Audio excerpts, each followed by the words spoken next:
With trucks and sport utility vehicles becoming more popular than ever, auto manufacturers are shifting a lot of their production to satisfy the insatiable appetite for new trucks and SUVs among American car buyers.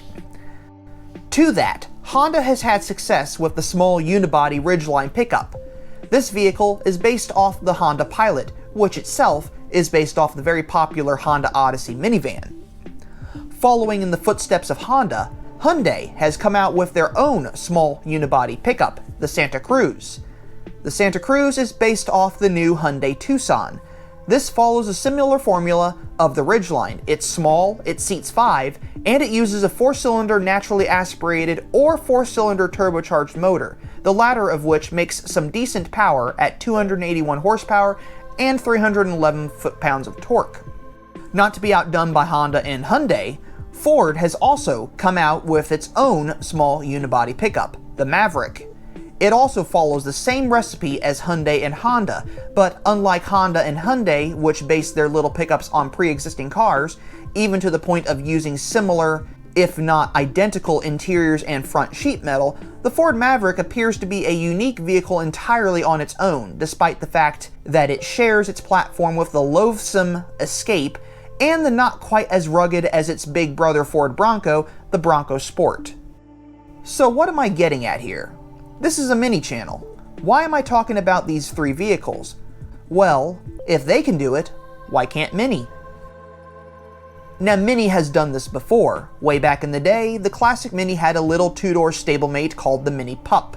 This was basically a variant of the Traveler minus the back roof section and back seats. The result was a unibody pickup truck, or Pup as they called it. I am not sure how popular the vehicle was, but given I don't often see many examples of them driving around, aside from a VTEC swapped one in Kansas City, I can assume they didn't sell a lot of them.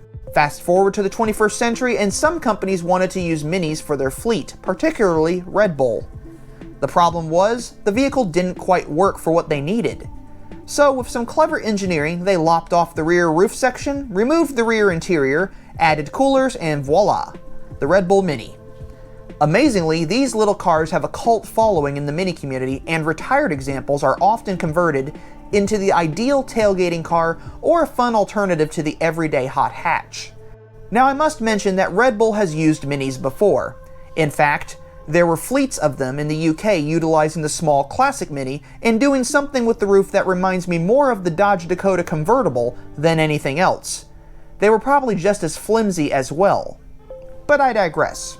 There seems to still be a desire for a Mini pickup truck. I mean, why else would Mini have spent the time and money taking a Paceman and converting it into a little Mini truck? I mean, even BMW has gotten in on the act with the BMW M3 and even an E30 version of one. I've also seen photos of an E46 version of this pickup truck, though I don't think that one was done by BMW. Now, unibody trucks are not a unique thing. Chevrolet had the El Camino, Ford had the Ranchero, and Holden in Australia has had success with the Maloo. Even Volkswagen did something like this with the Caddy.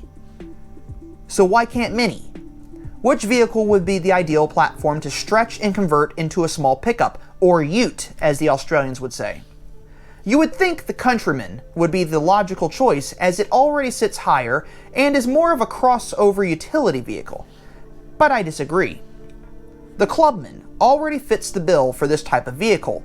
It's long and low, and is the spiritual successor to the Traveler, which formed the basis for the Pup. Therefore, the Clubman could easily be modified into a unibody pickup of some form. Maybe not a 4-door version, but is there a market still for 2-seater, 2-door pickups? Or would we have to switch to the Countryman, stretch it, and create a pickup out of that? It remains to be seen whether Mini will ever bring to production a small pickup truck, but in the meantime, some of us who wouldn't mind one of these can dream a little, though many of us are probably grateful that Mini hasn't done it yet. But there's always a chance.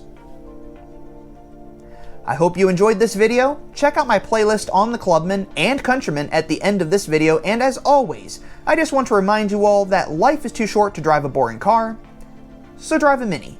I'll see you all in the next video.